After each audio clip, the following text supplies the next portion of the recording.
Bonjour, nous sommes le 10 septembre 2023. Émilie Lebrun qui parle, l'Esprit Saint de Dieu. Nous sommes au sommet du mont Saint-Joseph, près du mont Mégantic. Et ici, je suis près de la chapelle qui est postée là, juste tout près de la belle vue qu'on a ici.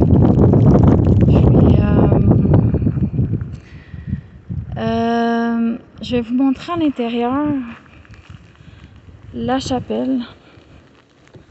Et puis, je vais vous montrer le chemin de croix qui est premièrement, on va dire merci à Dieu de nous aider. Puis, donc ici, c'est le chemin de croix. Lorsque Jésus a été condamné à mort, ça a été illustré comme ça dans cette chapelle-ci. Il a été condamné à mort, notre Dieu. Ensuite, Jésus charge sa croix. Ensuite, Jésus tombe pour la première fois. Ensuite, Jésus rencontre sa mère. 4e.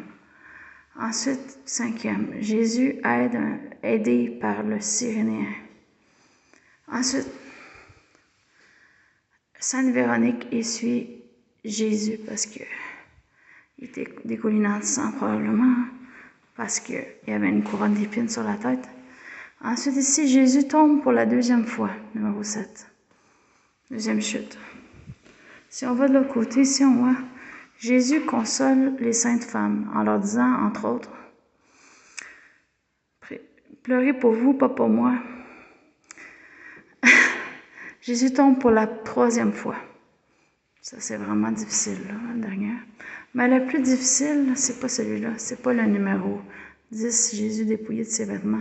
Le plus difficile, c'est celui-là. Jésus cloué à la croix, numéro 11.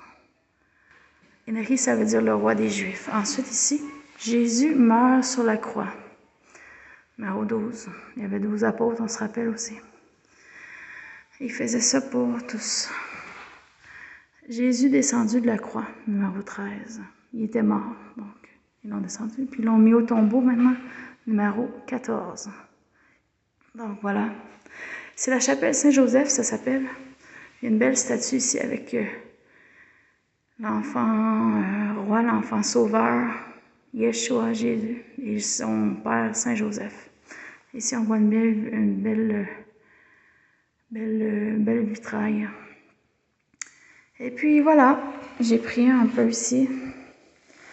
Puis je demande à Dieu de toujours m'aider, malgré le chemin de croix que je dois faire moi aussi.